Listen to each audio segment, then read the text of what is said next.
अब हम एक दो क्वेश्चंस देख लेते हैं। The structure of diamond is, अभी मैंने पीछे पढ़ाया था, स्ट्रक्चर बताया था डायमंड का कैसा होता है, हेक्सागोनल, ऑक्टागोनल, टेट्राहेड्रल या एनओटी। एनओटी मतलब नन ऑफ दीज। तो इसका आंसर क्या हो जाएगा? ऑक्टागोनल। दूसरा क्वेश्चन है which of the following is good conductor of electricity and heat. तो यहाँ पे जैसे कि मैंने यहाँ पे लिखा हुआ है, देखिए नीचे, graphite good conductor of heat and electricity. तो इसका आंसर क्या हो जाएगा? ग्रेफाइट। अब ग्रेफाइट हमने अभी पढ़ा था एलोट्रॉप्स ऑफ कार्बन, दो एलोट्रॉप्स थे कार्बन के, एक था डायमंड और एक ग्रेफाइट, एक और था जो कि ये लिखा है फुलोरेंस। तो ग्रेफाइट की प्रॉपर्टी क्या होती है? गुड कंडक्टर होता है हीट और इलेक्ट्रिसिटी की, और इसको ब्लैक लेड भी बोलते हैं। पेंसिल पेंसिल देखी होगी, पेंसिल की निप में जो ऊपर होती है वही होता है ग्रेफाइट। इसका मेल्टिंग पॉइंट होता है 3800 सेल्सियस, इसका मेल्टिंग पॉइंट होता है। फुलोरेंस जिसको पक्की बॉल भी बोला जाता है, यानी बकमिनिस्टर फुलोरेंस, फॉर्मूला क्या होता है उसका? C60। ये सॉल्युबल होता है बेंजीन के अंदर। जब आप इसको बेंजीन सॉल्वेंट में डालोगे तो ये क्या हो जाएगा? सॉल्युबल हो जाएगा, घुल जाएगा। इसके कुछ और एग्जांपल्स है जो कि पाए जाते हैं, C70, C90, C120। तो ये पूछेगा नहीं आपसे, ये क्वेश्चन पूछ सकता है कि फ्लोरेंस किस में सॉल्युबल है।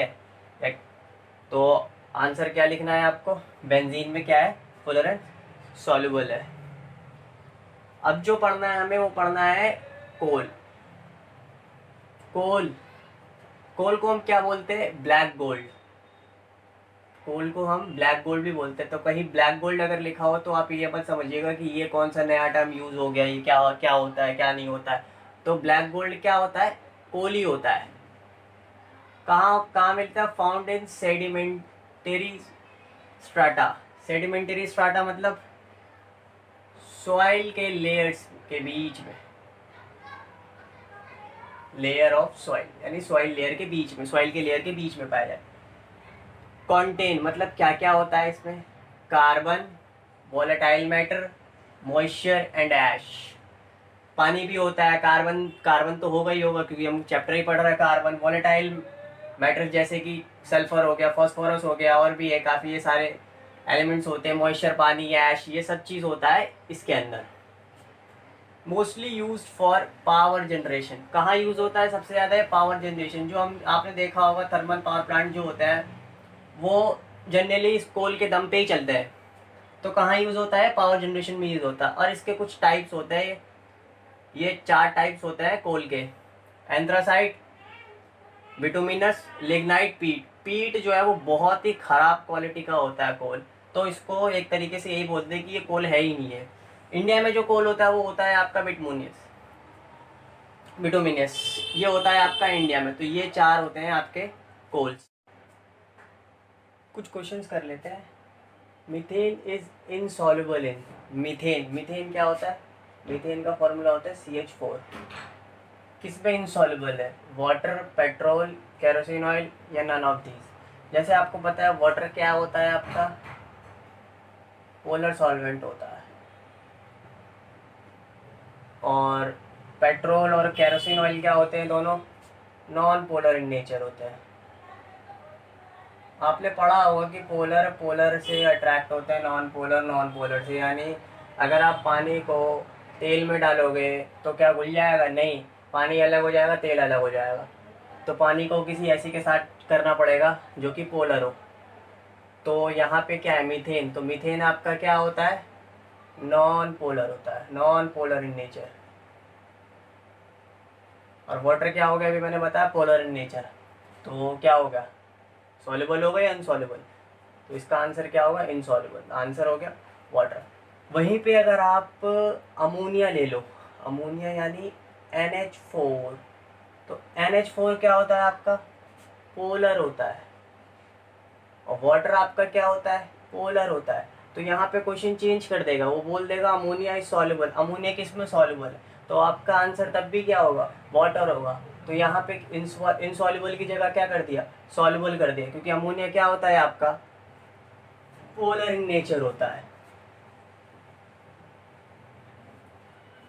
अब कुछ बच्चों ने ये भी नहीं सुना होगा, सर एल्केन क्या होता है, एल्कीन क्या होता है, एल्काइन क्या होता है। ये नाम भी देखा गया काफ़ी बार पूछ लेता है एंट्रेंस एग्जाम में। तो एल्केन कुछ नहीं होता है, सिंगल बॉन्ड होता है। अभी मैंने बताया कार्बन कार्बन के बीच में सिंगल बॉन्ड होगा तो वो क्या होगा, एल्केन। अगर डबल बॉन्ड आ गया दिख गया आपको तो क्या हो जाएगा, एल्कीन। अगर ट्रिपल बॉन्ड हो गया तो क्या हो जाएगा, एल्काइन। तो मैंने जनरल फॉर्मूला भी लिख दिया उसका, CnH2n+2 CnH2n CnH2n-2। यहाँ पे ये N क्या है, N ये है कि कितने आपके कार्बन है और कितने आपके हाँ कार्बन हो गया। जैसे कि कुछ एग्जांपल्स है, एग्जांपल्स मैंने लिए गए हैं, C2H4, तो C2H4 ये हो गया। तो आपको बताना है कि ये एल्केन होगा, एल्कीन होगा या एल्काइन होगा। तो कैसे पता करोगे, ये 3 फॉर्मूले मैंने दे दिए एल्केन, एल्कीन और एल्काइन के। इस पे लगाओ, क्या है C2H4, तो N यहाँ पे क्या हो गया, 2 हो गया, N 2 हो गया, तो 2 रखो, 2 यहाँ पे रखो, 2 4 + 2 6, तो ये नहीं है, यहाँ रखो 2 2 रख दिया तो हो गया 4। तो ये क्या हो गया, C2H4 क्या हो गया आपका, एल्कीन हो गया। अब ये करते हैं C3H8, C3H8 करो क्या होता है, N की जगह क्या रखना है आपको, 3 रखना है, तो रखो 3, C3H, यहाँ पे 3 रखो, 3 2 6, 6 + 2, ये तो आ गई यहीं पे 8। तो ये क्या हो गया आपका, एल्केन हो गया ये आपका। दूसरा एग्जांपल क्या है फिर, C2H2, तो N यहाँ पे क्या रखना है, 2 रखना है, तो जी 2 रख दो, यहाँ पे N रख दिया जी 2, ये लो 2 4 + 6, ये तो होगा नहीं, यहाँ पे रखो, यहाँ पे हो जाएगा 4, ये भी नहीं होगा, यहाँ पे रखो 2 4 - 2 2, तो ये क्या हो गया आपका, एल्काइन, सॉरी एल्काइन, ये एल्काइन हो गया आपका। यहाँ पे मैंने कुछ प्रैक्टिस क्वेश्चन दे दिए हैं, इसको सॉल्व कर लीजिए, हो सकता है इसमें से आ जाए एक आधा क्वेश्चन। अब काफ़ी बार मोशन चैप्टर में से भी 1-2 क्वेश्चन पूछ लेता है, न्यूमेरिकल्स दे देता है मोशन, हालांकि एक फिजिक्स का चैप्टर है क्लास 9th का, पूछ लेता है 1-2 क्वेश्चन दे देता है। मोशन की इक्वेशन 3 इक्वेशन दे देगा, वैसे मोशन की 3 इक्वेशन होती है, उन इक्वेशन में से दे देगा बताइए मोशन की कौन सी इक्वेशन है, तो मोशन की 3 इक्वेशन होती है।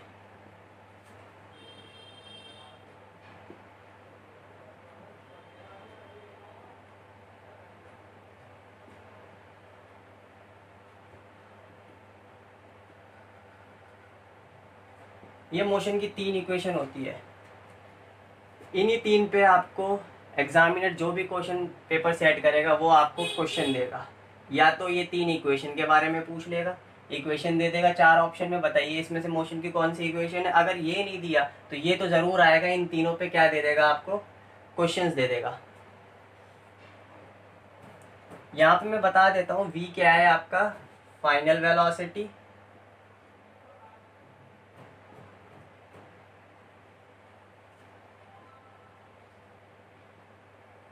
u क्या है आपका, इनिशियल वेलोसिटी, s क्या है आपका, डिस्टेंस है, t क्या है, टाइम है, और a है आपका acceleration. v final velocity, u initial velocity, मतलब एक ऑब्जेक्ट यहाँ था, ऑब्जेक्ट यहाँ उठ के यहाँ चला गया, तो ये हो गया आपका u, ये हो गया आपका v, तो यहाँ ये हो गई आपकी वेलोसिटी। यहाँ से यहाँ गया तो उसने क्या ट्रेवल किया, डिस्टेंस ट्रेवल किया, यानी s। एक्सीलरेशन कुछ ना कुछ होगा, टाइम कुछ ना कुछ लगा होगा, तो v ये फाइनल, इनिशियल, एक्सीलरेशन, टाइम और डिस्टेंस। अब इस पे एक आधा क्वेश्चंस कर लेते हैं। पहला क्वेश्चन है, इन 10 minute a car whose speed is 45 km/h travel a distance of. Question को मैं पहले बोल रहा हूँ बच्चों, 1 नहीं 2 नहीं 3 नहीं 4 बार ध्यान से पढ़ो, और इसमें सबसे ज़्यादा जो ज़रूरी होती है वो होती है आपकी यूनिट। यूनिट जो है वो आपकी क्या होनी चाहिए, 1 में होनी चाहिए। जैसे इधर आपको दे रखा है km/h, इधर आपको क्या दे रखा है, मिनट। या तो इसको आप आवर में चेंज कर लो या इसको पूरे को मिनट में कर लो। तो आपको क्या करना है, यूनिट को एक में ही रखना है। क्वेश्चन क्या है फिर से पढ़ते हैं। इन 10 मिनट, यानी टाइम आपको क्या दे दिया, 10 मिनट। आकार हु स्पीड इज इतनी, यानी उसकी क्या दे रखी है आपको, स्पीड दे रखी है। क्या दे रखी है आपको, 45 किलोमीटर पर आवर। तो हम टाइम को क्या कर लेते हैं, चेंज कर लेते हैं, आवर में कर लेते हैं। तो इसको 60 से डिवाइड कर देते हैं। तो ये कितना आ गया आपका, 60 से डिवाइड करोगे आप, ठीक है। इसको कर देना आप डिवाइड, तो ये आ गया आपका आवर में। अब आपको जैसे कि पता है क्या होता है, speed is equal to distance upon time. यहाँ पे क्या निकालना है हमें, डिस्टेंस निकालना है। तो डिस्टेंस क्या हो जाएगा, स्पीड इंटू टाइम। आपकी स्पीड क्या है, 45 किलोमीटर पर आवर। टाइम क्या है, 10/60। इसको सॉल्व कर लेना, आपका आंसर आ जाएगा। आपका आंसर किस में आएगा, यूनिट। यूनिट देखो कैसे कैसे लेके आनी है आपको। स्पीड क्या थी, किलोमीटर पर आवर, ठीक है। और टाइम क्या है आपका, आवर में है, तो आवर तो कट गया। तो डिस्टेंस आपकी किस में आएगी, किलोमीटर। यानी जो आपका आंसर आएगा वो किस में आएगा, किलोमीटर में आएगा।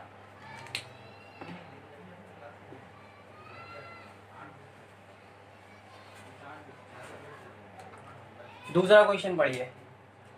A car start from rest and acquire a velocity of 54 kilometre per hour in second. यहाँ पे भी सेम वही है यूनिट, यहाँ पे किलोमीटर पर आवर, यहाँ पे सेकेंड। या तो इसको आप सेकेंड में चेंज कर लीजिए पूरे को मीटर पर सेकेंड में, या इसको आप कर लीजिए आवर में।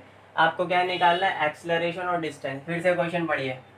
A car start from rest, मतलब कार कहाँ से स्टार्ट हुई, रेस्ट से स्टार्ट हुई। तो इनिशियल क्या हो गया, 0, और फाइनल क्या हो गया, 54 किलोमीटर पर आवर। एक शॉर्टकट है किलोमीटर पर आवर को मीटर पर सेकेंड में करने के लिए, 5/18 से क्या कर दो, डिवाइड कर दो। यानी जो भी वेलोसिटी है उसको कर दो 5/18 से। तो ये आंसर जो आएगा वो आ जाएगा आपका मीटर पर सेकेंड में।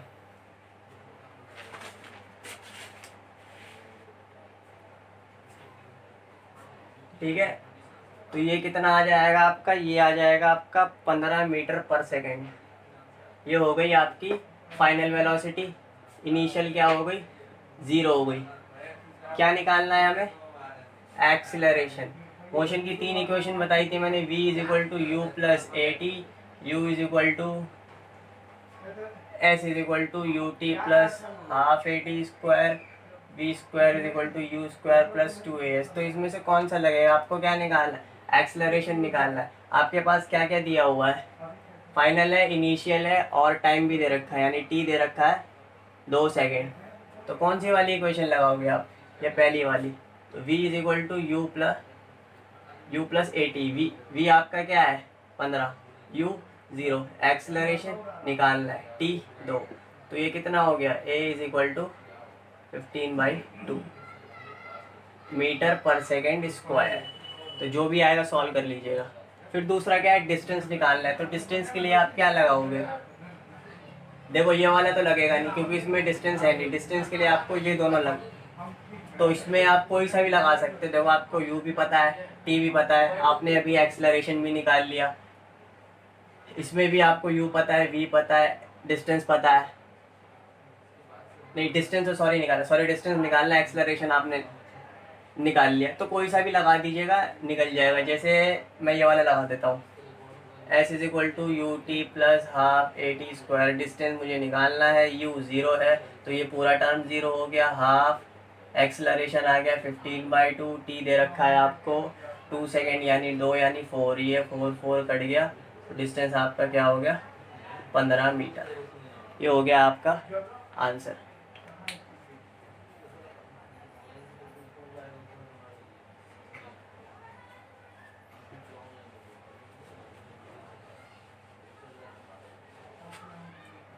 एक क्वेश्चन और ले लेते हैं। A bus started starting from rest, same वही चीज़ है, वहाँ कार स्टार्ट हो रही थी रेस्ट से, यहाँ पे बस स्टार्ट हो रही है रेस्ट। उसके बाद move with a uniform acceleration, uniform acceleration से चल रही है, यानी एक्सेलरेशन आपको क्या दे दिया 0.1 मीटर पर सेकेंड स्क्वायर, और टाइम भी आपको दे दिया है 2 मिनट, यहाँ पे मिनट दे दिया है। तो आप इसको क्या करोगे, इधर सेकंड में है तो इसको सेकंड में चेंज कर लो, 60 से मल्टीप्लाई कर दो तो कितना हो गया 120 सेकेंड, यानी टाइम आपका अब क्या हो गया 120 सेकेंड, और एक्सेलरेशन हो गई आपकी ये। आपको निकालना है क्या, स्पीड निकालना है, स्पीड निकालना है तो कैसे निकालोगे आप स्पीड इसकी, बस कहाँ से स्टार्ट हुई है, रेस्ट से हुई है, यानी u क्या हो गया आपका 0 हो गया, यानी क्या निकालना है आपको v निकालना है। कौन सी इक्वेशन लगाओगे, v is equal to u plus a t. Question को देखते के साथ 2 बार 3 बार पढ़ो, इक्वेशन को दिमाग में लेके आओ, उसके बाद देखो कितनी जल्दी सॉल्व हो जाता है। कुछ नहीं करना, बस जो बताया है बस उतना ध्यान दो। v क्या है निकालना है जी हमें, u क्या है 0, एक्सेलरेशन क्या है 0.1, टाइम क्या है 120, तो ये हो जाएगा, यहाँ से निकल के आ जाएगा आपका v मीटर पर सेकेंड, यूनिट क्या हो गई मीटर पर सेकेंड, ठीक है। क्योंकि हाँ अब क्या निकालना है आपको, डिस्टेंस निकालना है, डिस्टेंस यानी s निकालना है। तो क्या लगाओगे, कोई सा भी लगा सकते हो, डिस्टेंस निकालना है आपको, क्या लगाओगे बताओ, कोई सा भी लगा दो, ये लगा लो s is equal to u t plus half a t square लगा दो, चलो। तो s निकालना है, u हो गया 0, ये पूरा टर्म 0 प्लस हाफ, ये क्या है आपका, अभी हमने ये पता है 0.1, t क्या है, t है 120 का स्क्वायर, तो इसे सॉल्व कर लीजिएगा, तो हो गया 0.1 बाई 2 इंटू 120 इंटू 120 60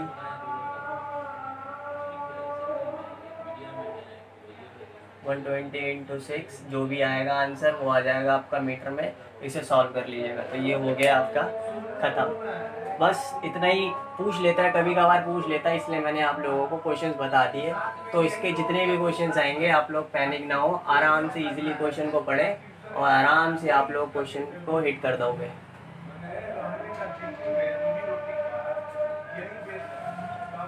अगर बच्चों आप लोगों ने चैनल को सब्सक्राइब नहीं किया तो प्लीज़ उसको सब्सक्राइब भी कर दीजिएगा।